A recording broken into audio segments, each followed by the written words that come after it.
10 tahun aku membangun istana ini bersama suamiku, Arka. Di mata dunia, kami adalah pasangan sempurna. Namun, di hari ulang tahun pernikahan kami, seorang wanita asing datang dan mencaciku di depan ratusan tamu undangan. Yang paling menghancurkan hatiku bukanlah kata-kata wanita itu, melainkan sebuah notifikasi transfer bank di ponsel suamiku yang baru saja masuk. Pembayaran jasa sandiwara lunas. Mengapa suamiku ingin aku terlihat rendah di mata dunia? Assalamualaikum warahmatullahi wabarakatuh. Jumpa lagi bersama channel Layar Kehidupan. Semoga bunda semua dalam keadaan sehat. Dan jangan lupa subscribe channel ini, biar bunda nggak ketinggalan ceritanya.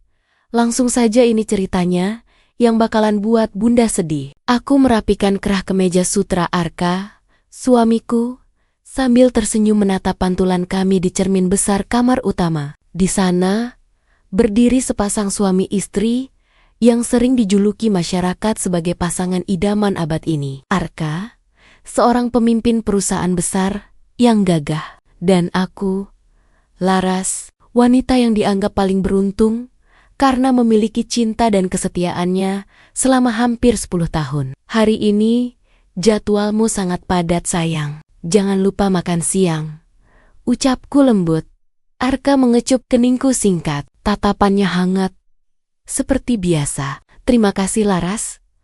Aku tidak tahu apa jadinya perusahaan tanpa dukunganmu di sisiku. Kalimat itu sudah kudengar ribuan kali.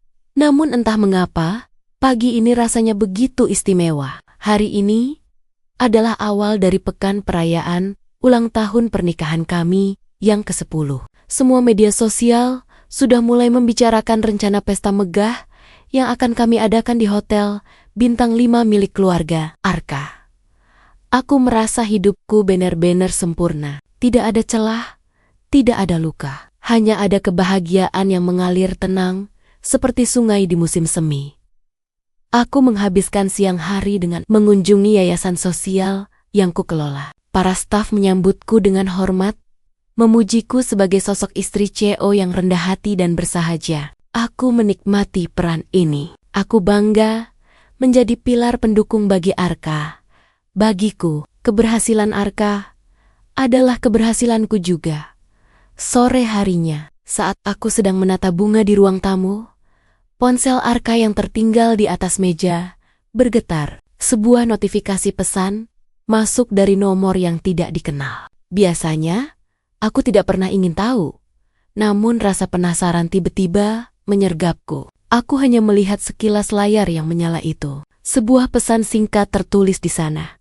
Semua sudah siap untuk acara besok malam. Aku akan memastikan istrimu merasa menjadi wanita paling rendah di ruangan itu. Jantungku berdegup kencang. Jemariku gemetar hebat. Hingga vas bunga kristal di tanganku hampir jatuh. Apa maksudnya ini? Siapa yang berani mengirim pesan sekasar itu ke ponsel suamiku? Dan yang lebih membuatku sesak, mengapa Arka tidak memblokir nomor itu? Pertanyaan itu terus berputar di kepalaku, menciptakan lubang besar di tengah kebahagiaan yang selama 10 tahun ini kurawat dengan saksama. Aku meletakkan kembali ponsel suamiku ke atas meja, berusaha menenangkan napas yang mulai memburu. Mungkin itu hanya pesan salah kirim, atau mungkin saja seseorang sedang mencoba memeras suamiku. Arka adalah CEO terpandang. Wajar jika banyak orang yang iri padanya. Malam itu, saat Arka pulang, aku memperhatikannya dari balik pintu kamar. Ia tampak lelah, namun tetap memberikan senyum hangatnya yang biasa. Ia bahkan membawakan sebuket bunga lili kesukaanku. Untuk istriku yang paling cantik, bisiknya sambil mengecup pipiku. Aku berusaha membalas senyumnya, meski hatiku terasa berat. Terima kasih mas. Oh ya, tadi ada pesan masuk ke ponselmu saat tertinggal di ruang tamu. Dari nomor yang tidak dikenal. Wajah Arka berubah kaku selama 1 detik hanya. 1 detik sebelum kembali tenang dengan sangat sempurna. Itu pasti orang gila yang mencoba menawarkan asuransi atau investasi bodoh. Aku sering mendapatkannya. Jangan dipikirkan sayang, Besok adalah hari besar kita. Keheningan menyelimuti kamar kami setelah itu. Aku berpura-pura tidur.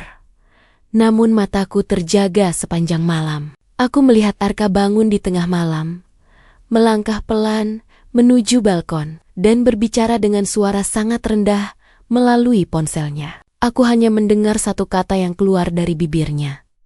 Lakukan. Keesokan malamnya, aula besar di Hotel Royal Grand penuh sesak dengan ratusan tamu undangan dari kalangan pejabat dan pengusaha. Cahaya lampu kristal memantul indah di gaun malam yang kukenakan. Arka menggandeng tanganku dengan bangga di atas panggung, memberikan pidato tentang betapa berartinya diriku dalam hidupnya. Semua orang bertepuk tangan. Mata mereka memancarkan kekaguman.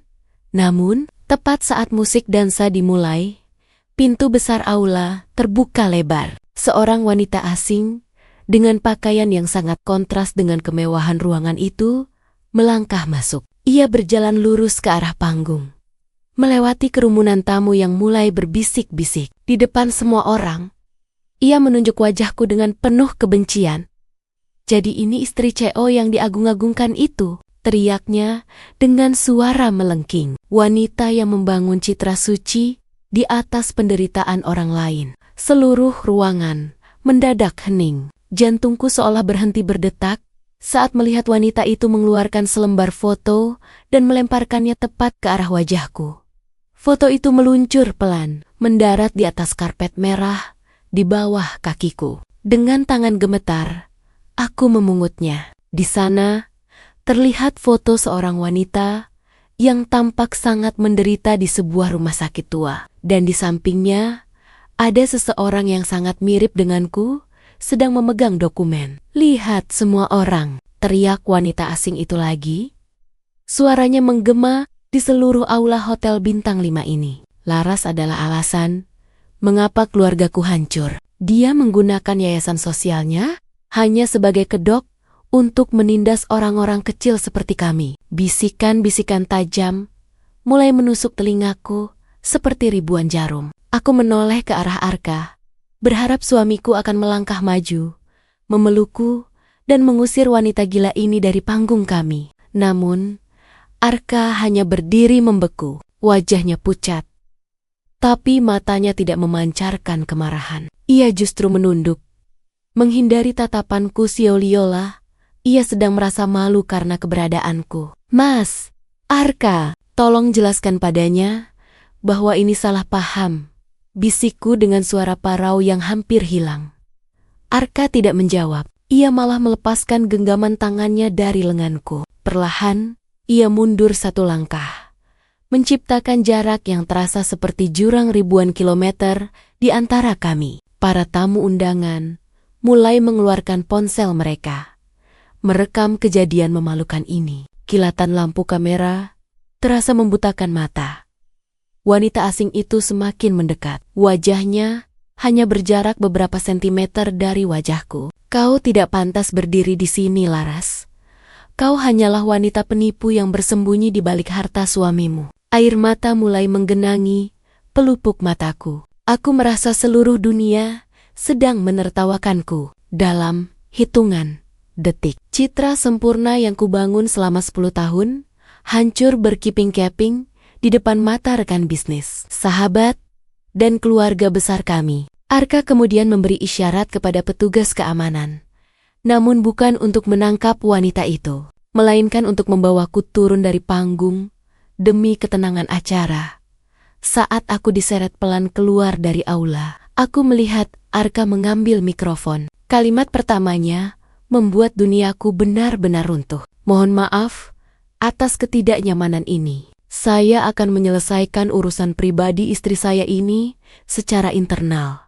"Istri saya? Urusan pribadi?" Dia seolah-olah membenarkan bahwa aku memang bersalah. Di dalam mobil menuju rumah, aku menemukan ponsel Arka terjatuh di kursi belakang. Dengan sisa keberanian yang ada, aku membukanya. Sebuah notifikasi baru muncul dari aplikasi perbankan. Sebuah transfer keluar dalam jumlah besar ke rekening atas nama wanita asing tadi dengan keterangan singkat. Pembayaran jasa sandiwara lunas. Kalimat itu menghantam kesadaranku lebih keras daripada cercaan wanita tadi di atas panggung. Tanganku dingin seketika, dan ponsel itu hampir saja terlepas dari genggamanku. Jika mobil tidak berhenti mendadak di depan gerbang rumah kami, Arka masuk ke dalam mobil dengan wajah yang sangat tenang. Seolah-olah badai besar yang baru saja menghancurkan martabatku hanyalah rintik hujan biasa. Ia menatapku tanpa rasa bersalah,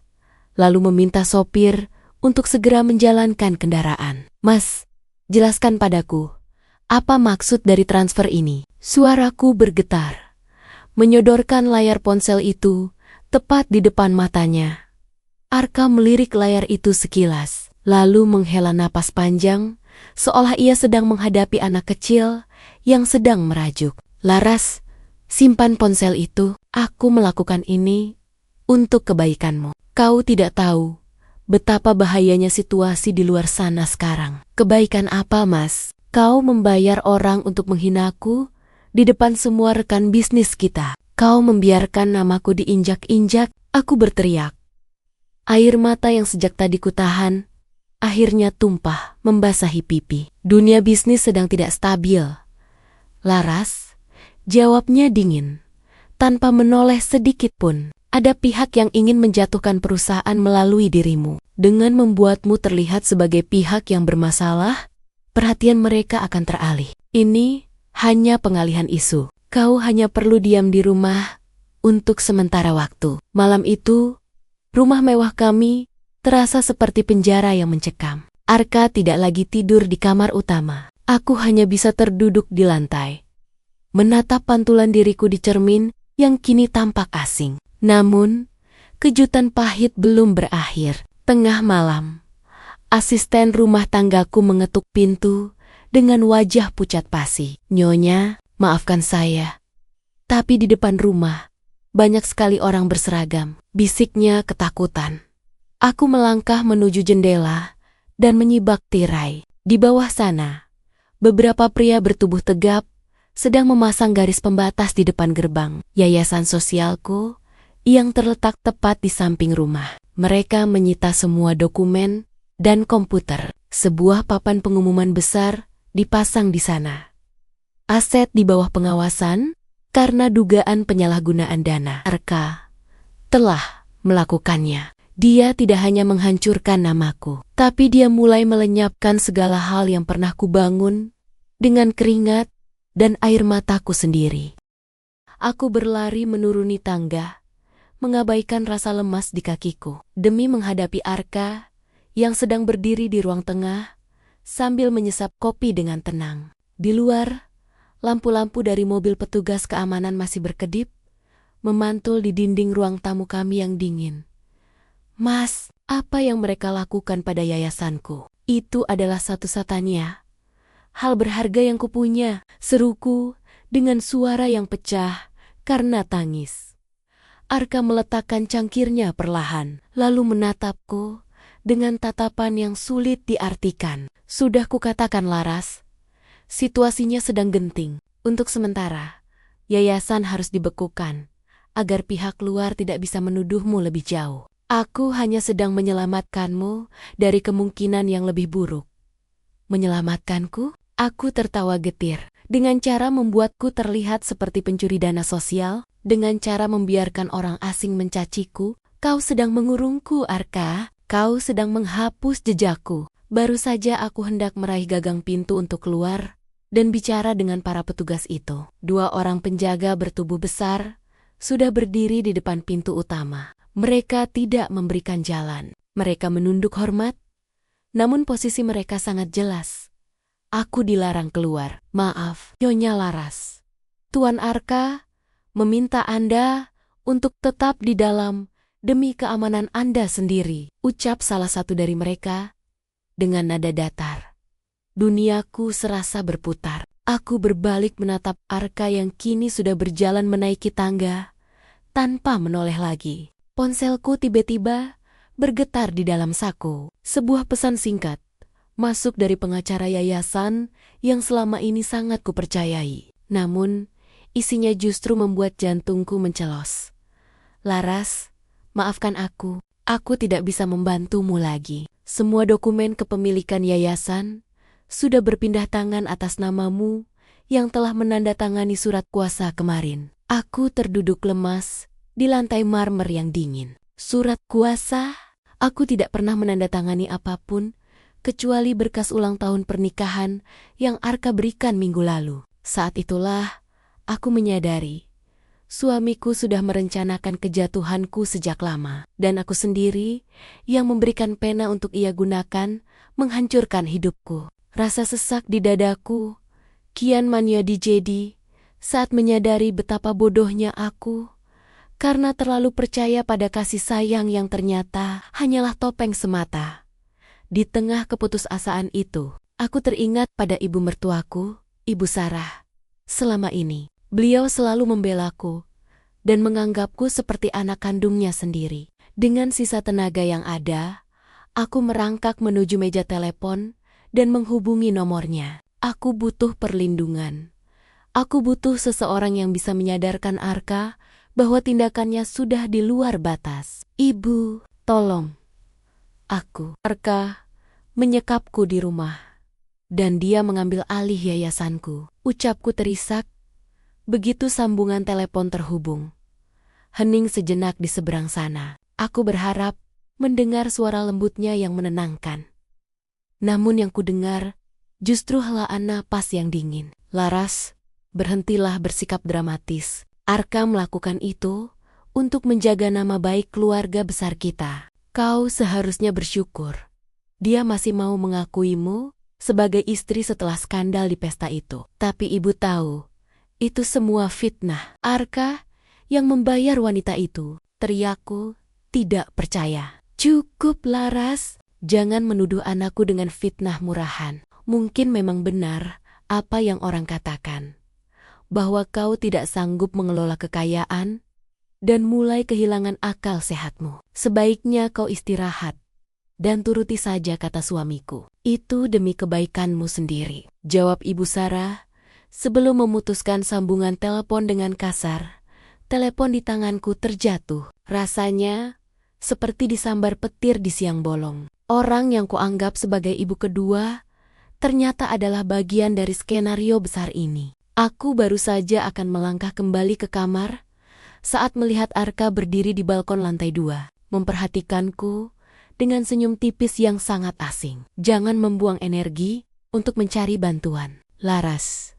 Semua pintu sudah tertutup, ucap Arka dingin dari atas sana. Besok, pengacara keluarga akan datang. Ada beberapa dokumen lagi yang harus kau tanda tangani jika kau ingin masalah ini selesai tanpa melibatkan pihak berwajib. Aku menatapnya dengan penuh kebencian yang baru saja tumbuh.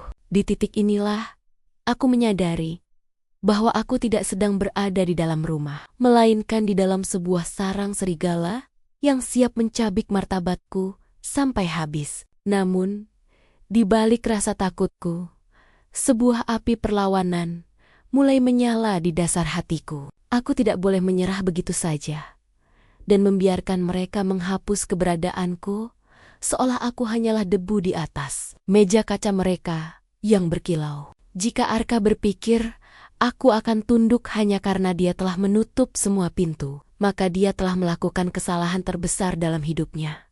Malam itu, aku tidak lagi menangis. Aku duduk di sudut tempat tidur, memperhatikan setiap sudut kamar yang kini terasa seperti sel penjara. Aku harus mencari cara untuk keluar dari sini sebelum pengacara keluarga datang besok pagi. Aku tahu Arka telah memblokir semua akses keuanganku. Bahkan pasporku mungkin sudah ia sembunyikan di dalam brankas pribadinya. Namun, ada satu hal yang ia lupakan.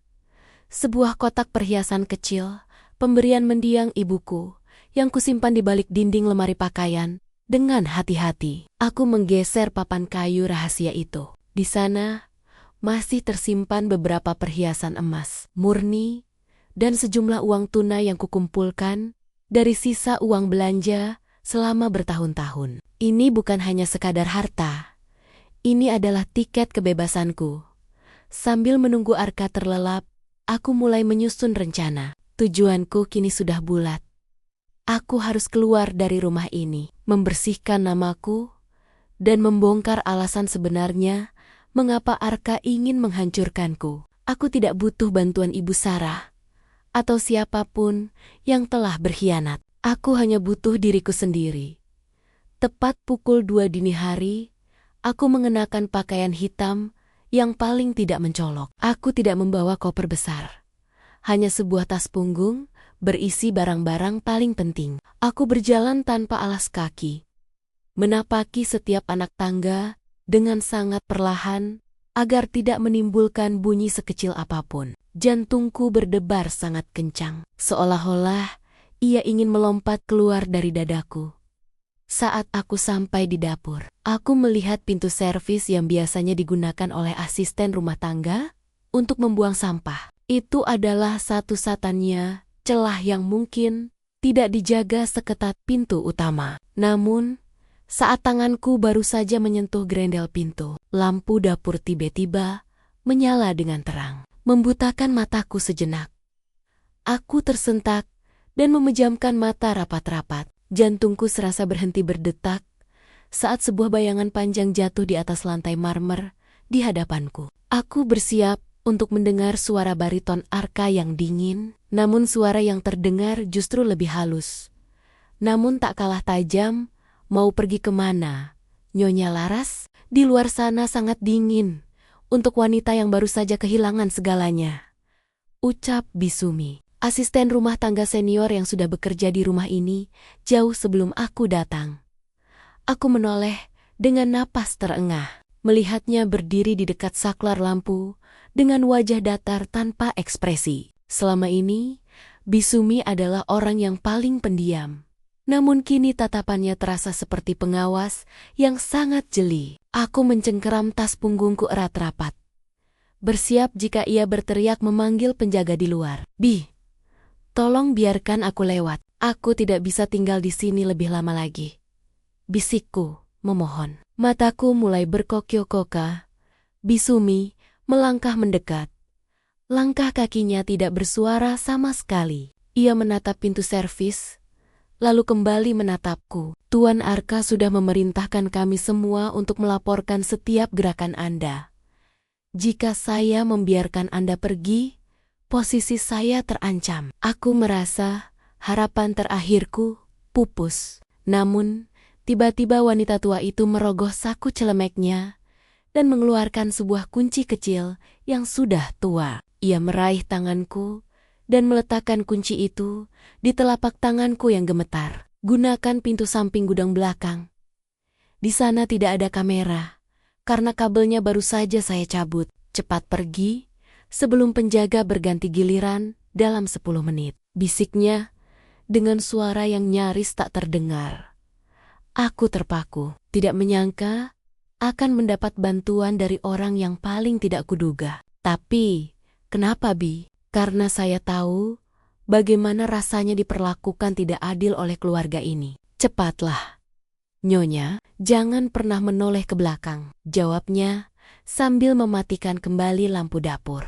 Aku berlari menembus kegelapan menuju gudang belakang. Dengan tangan gemetar, aku membuka pintu kecil itu dan menyelinap keluar ke jalan tikus yang gelap. Untuk pertama kalinya dalam 10 tahun, aku menghirup udara malam yang bebas. Meski aku sadar, pelarianku ini hanyalah awal dari rintangan yang jauh lebih berat. Aku tidak lagi memiliki rumah, tidak memiliki status, namun aku memiliki satu hal yang tidak bisa mereka curi, kebenaran. Kaki yang hanya beralaskan sandal tipis ini terus melangkah menyusuri ganggang sempit, menjauh dari kawasan perumahan elit yang kini terasa seperti sarang naga. Setiap kali ada lampu sorot mobil yang lewat, aku segera bersembunyi di balik tempat sampah atau bayangan pohon besar, merasa seperti buronan di kotaku sendiri.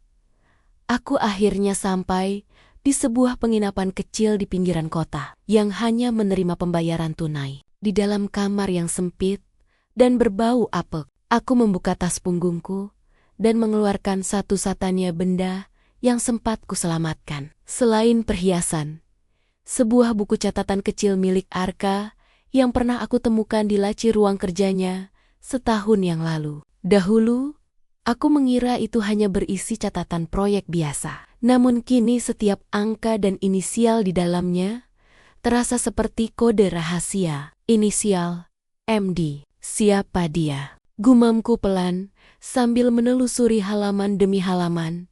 Hampir di setiap catatan transaksi besar perusahaan Arka, inisial itu selalu muncul sebagai penerima komisi. Aku mulai menyadari bahwa Arka mungkin tidak bertindak sendirian. Dia sedang ditekan oleh seseorang yang jauh lebih kuat. Seseorang yang menginginkan yayasanku bukan karena uangnya, melainkan karena tanah tempat yayasan itu berdiri memiliki nilai strategis yang luar biasa bagi sebuah proyek besar. Keesokan harinya, aku mencoba menghubungi salah satu sahabat lamaku, seorang jurnalis investigasi bernama Maya. Kami bertemu di sebuah pasar tradisional yang ramai agar tidak mencolok. Saat Maya melihat kondisiku, dia hampir tidak mengenali istri CEO yang biasanya tampil anggun di mayalah-mayalah gaya hidup. Laras, apa yang terjadi padamu? Berita tentangmu ada di mana-mana. Media menyebutmu sebagai penggelap dana yang melarikan diri. Ucap Maya dengan nada khawatir yang tulus. Itu semua bohong, Maya. Arka menjebakku. Jawabku sambil menggenggam tangannya erat. Aku butuh bantuanmu untuk mencari tahu siapa pemilik inisial MD ini. Dia adalah kunci dari semua kehancuranku. Maya melihat catatan itu dan wajahnya mendadak pucat. Ia menoleh ke sekeliling dengan waspada sebelum berbisik. Laras, kau sedang bermain dengan api. MD adalah singkatan dari Mahendra Dewa, saingan bisnis terberat Arka yang dikenal tidak pernah melepaskan mangsanya. Jika Arka menyerahkanmu padanya, itu berarti kau telah dijadikan tumbal untuk menyelamatkan perusahaan Arka yang sebenarnya sudah diambang kebangkrutan. Kata-kata Maya terngiang di kepalaku seperti lonceng kematian, menghancurkan sisa-sisa harapan yang mungkin masih tersisa untuk suamiku. Jadi, selama ini cinta yang ia pamerkan hanyalah tabir untuk menutupi lubang besar di keuangan perusahaannya. Dan aku adalah aset terakhir yang ia korbankan. Aku tidak akan membiarkan mereka menang. Maya, ucapku dengan suara rendah, namun penuh penekanan. Jika aku adalah tumbalnya, maka aku akan menjadi tumbal yang menghancurkan seluruh upacara mereka. Aku memutuskan untuk melakukan hal yang paling berbahaya, menemui Mahendra Dewa secara langsung. Aku tahu ini adalah langkah nekat. Namun, aku tidak punya pilihan lain. Dengan bantuan Maya, aku mendapatkan jadwal pertemuan rahasia di sebuah klub golf eksklusif di mana Mahendra biasa menghabiskan waktu sorenya.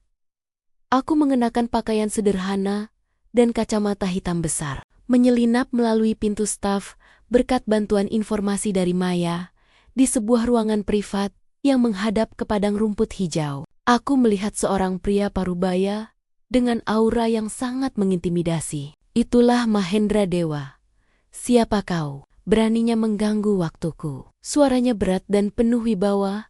Tanpa harus berteriak, aku melepas kacamata hitamku, menatapnya tepat di mata. Aku adalah Laras, istri dari pria yang baru saja menjual harga diriku kepadamu demi menutupi utangnya. Mahendra tertegun sejenak.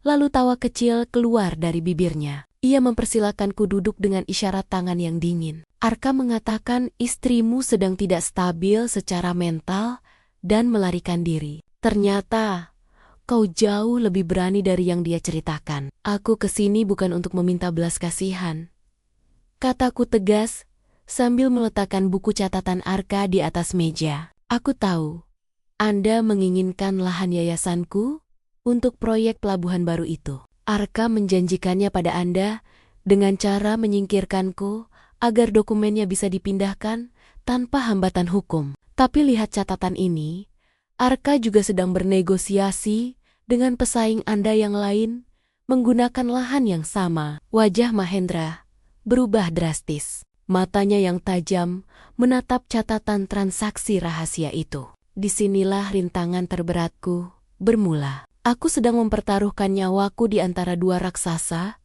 yang bisa menghancurkanku hanya dengan satu petikan jari. Mahendra berdiri, mendekatiku, dan berbisik dengan nada yang membuat bulu kuduku berdiri. Jika apa yang kau katakan ini benar, maka suamimu telah mengkhianati kita berdua. Laras, tapi apa jaminannya bahwa kau tidak sedang bersandiwara dengannya untuk menjebakku? Pertanyaan Mahendra Dewa itu menggantung di udara, menciptakan suasana mencekam yang seolah menyedot oksigen dari ruangan mewah tersebut. Aku menahan napas, berusaha agar tanganku tidak terlihat gemetar di hadapan pria yang bisa mengakhiri pelarianku dalam sekejap ini. Jaminannya adalah kehancuranku sendiri, jawabku dengan suara yang kupaksakan tetap tenang. Lihatlah diriku sekarang. Aku tidak punya rumah, tidak punya nama baik, dan suamiku sendiri yang membayar orang untuk mempermalukanku.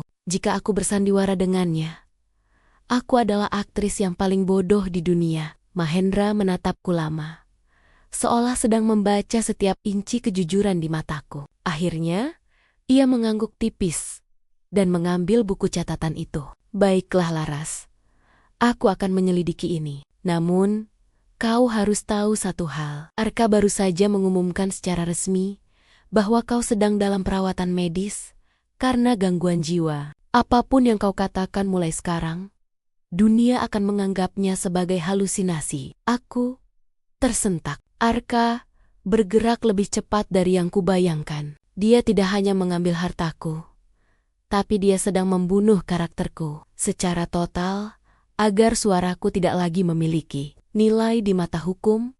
Hari-hari berikutnya menjadi rintangan yang luar biasa berat. Aku berpindah-pindah tempat persembunyian, mencoba mengumpulkan bukti komunikasi antara Arka dan wanita asing yang mempermalukanku di pesta itu. Namun, setiap kali aku hampir mendapatkan saksi, mereka tiba-tiba menghilang atau mendadak bungkam, seolah-olah ada tangan raksasa yang selalu satu langkah di depanku, menghapus setiap jejak kebenaran yang ku coba gali.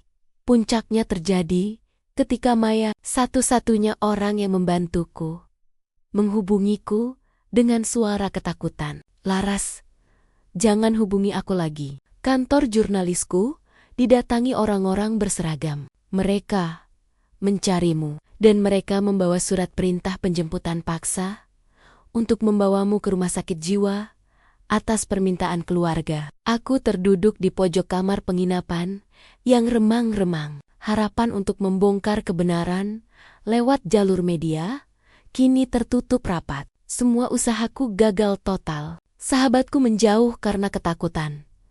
Media membenciku. Dan suamiku telah menyusun rapi skenario kegilaanku. Aku kini bener-bener sendirian, terkepung di dalam kota yang terasa semakin sempit, menunggu waktu hingga orang-orang Arka menemukanku. Setiap deru mesin mobil yang berhenti di depan penginapan membuat jantungku berdegup kencang, seolah-olah kematian sedang mengetuk pintu. Aku menatap pantulan diriku di cermin kusam kamar ini. Tidak ada lagi Laras yang anggun dengan gaun sutra. Yang ada hanyalah seorang wanita dengan mata lelah yang dipenuhi rasa trauma. Rasa putus asa mulai merayap naik, membisikkan bahwa mungkin aku memang ditakdirkan untuk kalah. Namun, saat aku sedang merapikan tas untuk berpindah tempat lagi, sebuah amplop coklat terselip di bawah pintu. Dengan tangan gemetar, aku membukanya. Di dalamnya bukan berisi ancaman, melainkan sebuah foto lama dan secari kertas bertuliskan alamat gudang tua di pelabuhan. Jika ingin tahu mengapa Arka sangat membencimu, datanglah ke sini sendirian malam ini. Isi pesan itu tanpa nama pengirim. Aku tahu ini bisa jadi adalah sebuah jebakan. Sebuah cara bagi Arka untuk menyeret aku ke rumah sakit jiwa tanpa ada saksi mata. Namun, aku juga tahu bahwa jika aku terus berlari, aku akan tetap tertangkap. Pilihanku sudah habis. Aku harus menghadapi sumber ketakutanku jika ingin mengakhiri semua sandiwara ini. Malam itu, dengan langkah yang dipenuhi keraguan, aku mendatangi gudang di pinggiran pelabuhan yang sepi. Aroma air laut yang asin dan suara ombak yang menghantam dermaga menambah suasana mencekam. Saat aku melangkah masuk ke dalam gudang yang hanya diterangi satu lampu bohlam redup, aku melihat sosok Arka berdiri membelakangiku. "Kau akhirnya datang, Laras," ucapnya tanpa menoleh. Suaranya menggema di ruangan luas itu. "Aku sudah menduga. Rasa penasaranmu akan mengalahkan rasa takutmu." "Kenapa, Mas?" Suaraku serak, menahan tangis yang ingin pecah. 10 tahun kita bersama. Apa salahku hingga kau tega memperlakukanku seperti sampah di depan semua orang? Arka berbalik, dan untuk pertama kalinya, aku melihat sorot matanya yang penuh dengan kepahitan. Bukan lagi rasa cinta yang biasa ia tunjukkan. "Kau tidak salah apa-apa, Laras. Tapi kehadiranmu adalah pengingat akan kegagalanku. Yayasanmu berdiri di atas tanah yang seharusnya menjadi milik keluargaku sejak dulu. Tanah yang ayahmu rebut dari ayahku dengan cara yang sangat halus. Aku menikahimu hanya untuk mengambilnya kembali. Duniaku serasa berhenti berputar. Cinta yang kuyakini selama 1 dekade, ternyata hanyalah sebuah investasi balas dendam yang sangat panjang dan rapi." Aku melangkah mundur. Kakiku terasa goyah, seolah lantai gudang yang kupijak mendadak berubah menjadi pasir hisap. Setiap kenangan manis, setiap janji setia yang pernah ia ucapkan di bawah cahaya rembulan, kini berputar di benakku seperti potongan film horor yang menyakitkan. "Jadi, semua itu palsu," bisikku dengan suara yang pecah. "Setiap pelukan, setiap dukungan yang kau berikan saat aku membangun yayasan itu, kau hanya sedang menunggu waktu yang tepat untuk merampasnya?" Arka tertawa, sebuah tawa kering yang sama sekali tidak menunjukkan penyesalan. "Aku harus memuji ayahmu, Laras. Dia sangat rapi dalam menyembunyikan masa lalu, tapi dia lupa bahwa dendam tidak memiliki tanggal kedaluarsa. Aku mendekatimu, membuatmu jatuh cinta, dan memastikan kau membangun yayasan itu tepat di koordinat yang sudah direncanakan untuk proyek pelabuhan ini. Kini, setelah semua dokumen berpindah tangan, kau tidak lagi berguna bagiku." Ia melangkah mendekat. Bayangannya yang besar menelan tubuhku yang mungil. "Kau tahu apa yang paling lucu? Kau sendiri yang membantuku menghancurkan dirimu. Tanda tanganmu di berkas perayaan ulang tahun pernikahan itu adalah surat kematian bagi karier dan nama baikmu." Aku merasakan amarah yang luar biasa mulai mendidih di balik rasa sakitku. "Kau pikir kau sudah menang, Arka? Kau pikir aku akan diam saja membiarkanmu menggunakan nama ayahku sebagai alasan untuk kejahatanmu? Lalu kau mau apa?" tantang Arka sambil merentangkan tangannya lebar-lebar. "Kau adalah wanita yang sedang dicari polisi karena dugaan penggelapan dana. Kau adalah istri yang dinyatakan tidak stabil secara mental oleh dokter-dokter terbaik yang kubayar. Jika kau keluar dari gudang ini dan berteriak, siapa yang akan percaya?" Tepat saat itu, terdengar suara sirine mobil polisi yang mendekat dari kejauhan. Arka tersenyum puas sambil mengeluarkan ponselnya. "Aku sudah melaporkan keberadaanmu di sini sebagai tindakan percobaan membahayakan diri sendiri. Ini adalah babak akhir bagimu, Laras. Kau akan masuk ke dalam fasilitas kesehatan, dan aku akan melanjutkan hidup sebagai CO yang malang karena istrinya kehilangan akal sehat." Aku menoleh ke arah pintu gudang yang mulai diterangi cahaya lampu strobo merah dan biru. Jantungku berpacu hebat. Ini adalah jebakan terakhirnya, dan aku benar-benar tidak punya tempat lagi untuk lari. Suara sirina itu semakin memekakan telinga. Sementara Arka berdiri di hadapanku dengan wajah penuh kemenangan yang mengerikan. Ia sudah menghitung semuanya dengan sangat teliti, memastikan bahwa setiap pintu keluar bagiku telah terkunci rapat oleh manipulasi hukum dan opini publik yang ia ciptakan. "Menyerahlah, Laras. Ikutlah dengan mereka secara baik-baik, atau mereka harus membawamu dengan paksa." bisik Arka. Nada suaranya kembali berpura-pura lembut, seolah ia masih menjadi suami yang penuh perhatian di depan para petugas yang hampir sampai. Aku menoleh ke arah jendela kecil di bagian atas gudang yang menghadap langsung ke arah dermaga yang gelap. Hanya ada satu pilihan tersisa di kepalaku, sebuah pilihan yang sangat berisiko dan bisa membuatku kehilangan segalanya, termasuk nyawaku. Namun, jika aku membiarkan diriku dibawa oleh petugas itu, aku akan benar-benar kehilangan suaraku selamanya di balik dinding rumah sakit jiwa yang dingin. Aku lebih baik menghilang daripada hidup dalam kebohonganmu, Arka. Ucapku dengan nada yang sangat tenang, yang justru membuatnya tampak terkejut.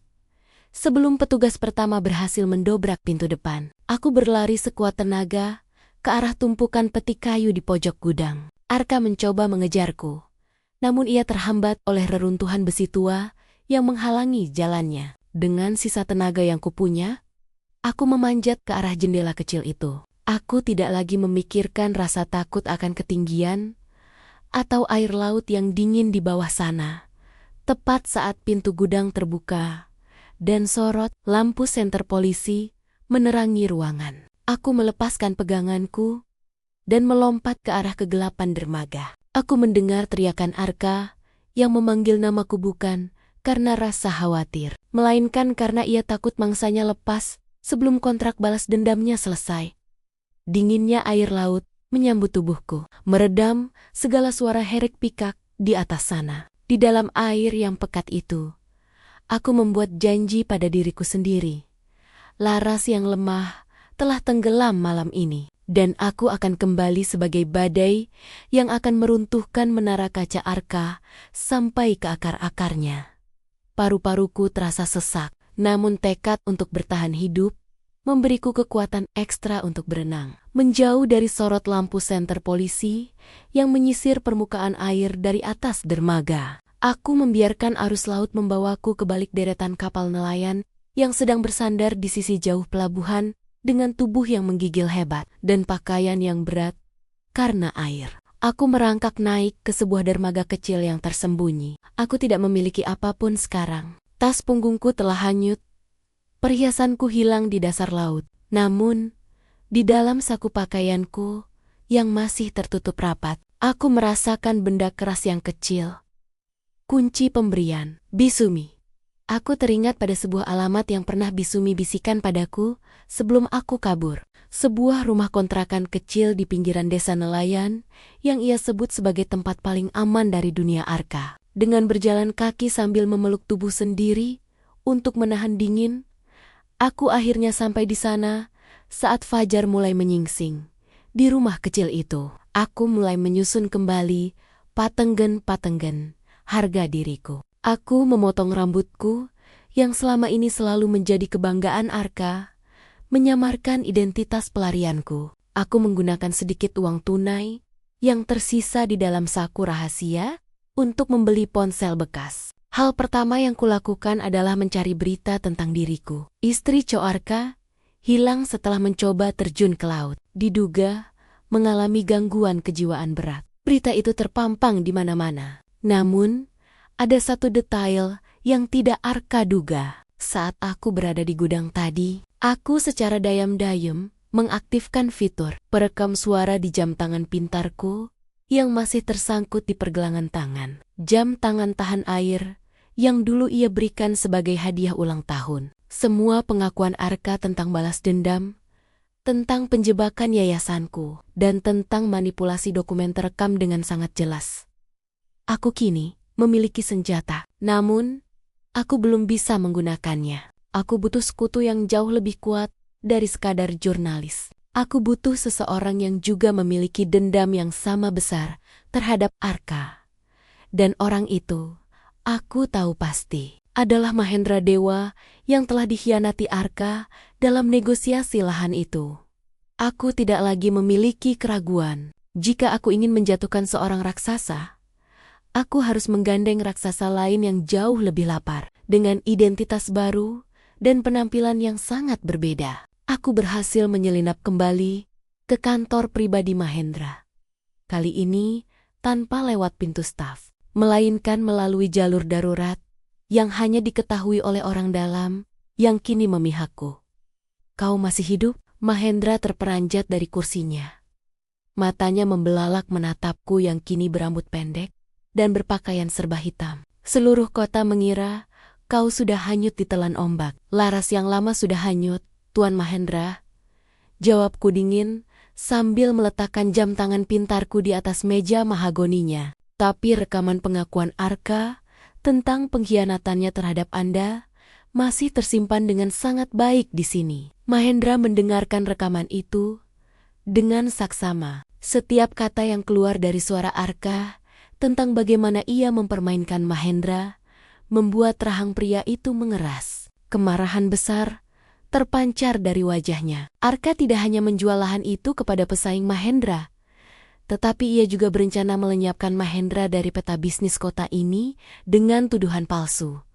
Apa yang kau inginkan dariku, Laras? Tanya Mahendra dengan nada suara yang kini penuh rasa hormat. Aku ingin panggung yang paling besar untuk mengungkap kebenaran ini, kataku tegas. Arka akan mengadakan konferensi pers besok pagi untuk mengumumkan pengambilalihan penuh yayasanku dan rencana pembangunan proyek pelabuhan. Aku ingin Anda memastikan aku bisa masuk ke sana tanpa terdeteksi oleh penjaganya. Mahendra tersenyum tipis. Sebuah senyum yang menandakan bahwa ia setuju untuk memulai permainan akhir ini. Aku akan memberikanmu lebih dari sekadar akses masuk. Aku akan memastikan seluruh media nasional menyiarkan setiap detik dari kehadiranmu di sana. Malam itu, kami bekerja sama menyusun strategi terakhir. Aku bukan lagi korban yang melarikan diri, melainkan pengatur serangan yang sedang menghitung mundur kehancuran suamiku sendiri. Rencana itu sangat rapi. Saat Arka sedang berada di puncak kejayaannya di depan podium, aku akan muncul membawa bukti yang akan meruntuhkan seluruh kerajaannya dalam hitungan menit. Aula besar itu kini dipenuhi oleh kilatan lampu kamera dan puluhan mikrofon yang berjajar rapi di depan Arka. Suamiku berdiri di sana, mengenakan setelan jas terbaiknya. Tampak sangat berwibawa saat ia mulai membacakan pidato tentang pengabdian dan ekspansi bisnis yang akan ia lakukan di atas lahan yayasanku. Hari ini, kita memulai babak baru. Meski dengan berat hati, tanpa didampingi istri saya yang sedang dalam masa pemulihan. Arka menghentikan kalimatnya sejenak, memasang wajah sedih yang sangat meyakinkan hingga beberapa tamu tampak bersimpati. Tepat saat itu, pintu utama aula terbuka lebar. Langkah kakiku yang mantap menggema di seluruh ruangan, memecah keheningan pidato Arka. Aku berjalan lurus menuju panggung, tanpa keraguan sedikitpun. Seluruh kamera segera beralih padaku, mengabaikan sosok Arka yang kini wajahnya mendadak kaku dan pucat pasi, seolah melihat hantu. Pemulihan itu sudah selesai, Arka. Dan kini saatnya dunia mendengar suara yang selama ini kau coba bungkam. Suaraku menggema melalui pengeras suara yang sudah disabotase oleh orang-orang Mahendra Dewa. Tanpa menunggu lama, aku menghubungkan jam tanganku ke sistem audio dan layar besar di belakang panggung. Suara rekaman asli Arka di gudang pelabuhan meledak memenuhi ruangan. Seluruh hadirin terkesiap saat mendengar pengakuan Arka tentang bagaimana ia menjebakku, membayar wanita asing untuk menghinaku, hingga niatnya mengkhianati mitra bisnisnya sendiri demi menutupi utang perusahaan. Ini palsu. Ini rekayasa kecerdasan buatan, teriak Arka dengan panik mencoba mematikan layar tersebut. Namun, Mahendra Dewa melangkah maju dari barisan kursi terdepan. Itu suara yang sangat asli bagi telingaku. Arka, dan bukti transfer yang kau kirim ke rekening luar negeri pagi ini baru saja dibekukan oleh otoritas berwenang atas laporanku. Dunia seolah runtuh bagi Arka di bawah sorotan lampu panggung, yang kini terasa seperti interogasi. Para petugas dari pihak berwajib yang sudah menunggu di luar segera masuk ke dalam aula. Nama baikku yang sempat hancur, kini perlahan pulih di depan mata jutaan pemirsa yang menyaksikan siaran langsung itu. Aku menatap Arka yang kini tertunduk lesu saat petugas menggiringnya keluar. Ini bukan lagi akhir bagiku, melainkan awal dari keadilan yang selama ini kucari. Saat petugas menggiring Arka keluar dari aula, keheningan yang mencekam berubah menjadi keriuhan luar biasa. Para jurnalis berebut mendekatiku, melontarkan ribuan pertanyaan yang kini bernada simpati, bukan lagi tuduhan. Namun, aku hanya menatap kosong ke arah pintu tempat suamiku pria yang 10 tahun ini ku cintai pernah berdiri sebagai seorang pemenang. Kemenanganku terasa hambar, seperti air laut yang tempo hari ku telan. Aku segera meninggalkan kerumunan itu, bukan menuju rumah mewah yang kini telah disita, melainkan menuju sebuah tempat peristirahatan kecil milik keluargaku yang selama ini terlupakan. Di sana, aku duduk di taman belakang, membiarkan angin sore menerpa wajahku yang kini tak lagi perlu bersembunyi. Di balik kacamata hitam, berita di televisi terus mengabarkan kejatuhan dinasti bisnis Arka. Tidak butuh waktu lama bagi polisi untuk menemukan bukti-bukti tambahan mengenai pencucian uang dan penggelapan dana yang ia lakukan. Ibu mertuaku, Ibu Sarah, juga tak luput dari pemeriksaan. Ia yang dulu begitu angkuh, kini terlihat tertunduk malu dengan wajah tertutup kain saat keluar dari kantor polisi. Pengkhianatannya terhadapku ternyata berujung pada kehancuran martabat yang ia banggakan melebihi apapun. Beberapa hari kemudian, aku menerima kunjungan dari Mahendra Dewa. Ia datang bukan sebagai musuh, melainkan sebagai rekan yang kini menaruh hormat tinggi padaku. Laras, lahan yayasan itu sudah kembali sepenuhnya atas namamu. Dokumennya sudah dibersihkan dari semua tuntutan hukum, ucapnya sambil menyerahkan sebuah map coklat. Aku menatap map itu dengan jari jemari yang tenang. Terima kasih, Tuan Mahendra, tapi aku tidak akan membangun pelabuhan di sana. Lalu apa yang akan kau lakukan? Tanyanya heran. Aku akan membangun kembali yayasan itu, tapi dengan sistem yang lebih kuat. Aku ingin tempat itu menjadi perlindungan bagi para wanita yang mengalami hal yang sama denganku. Mereka yang suaranya dicuri, yang hartanya dirampas, dan yang dianggap gila hanya karena mereka berani mengungkap kebenaran. Jawabku mantap. Aku menyadari bahwa harta dan status bisa hilang dalam semalam. Namun kekuatan mental yang ditempa oleh badai tidak akan pernah bisa dihancurkan oleh siapapun. Dengan prinsip itulah, aku melangkah melewati lorong dingin gedung tahanan untuk memenuhi satu permintaan terakhir dari pria yang pernah menjadi pusat duniaku. Arka meminta bertemu denganku sebelum ia dipindahkan ke lembaga pemasyarakatan untuk menjalani hukuman belasan tahunnya. Saat aku duduk di balik skat kaca, aku melihat sosok yang sangat berbeda. Tidak ada lagi setelan jas mahal atau tatanan rambut yang rapi. Arka tampak kusam, matanya cekung, dan tangannya sedikit gemetar saat memegang gagang telepon komunikasi kami. Laras, aku tidak menyangka kau akan benar-benar datang. Suaranya parau, nyaris tidak terdengar melalui pelantang suara. Aku datang bukan untuk merayakan kekalahanmu, Arka, jawabku tenang. Menatapnya tanpa rasa benci, namun juga tanpa rasa cinta. Aku datang untuk melepaskan beban terakhir yang masih mengikatku pada masa lalu kita. Arka tertunduk. Air mata perlahan jatuh di pipinya yang kasar. Aku terjebak oleh ambisi ayahku dan dendam masa lalu yang tidak seharusnya kupikul. Aku mencintaimu, Laras. Setidaknya di awal pernikahan kita, perasaan itu nyata. Tapi ketakutanku akan kemiskinan dan tekanan ibu membuatku menjadi monster. Cinta tidak menghancurkan, Arka. Cinta membangun.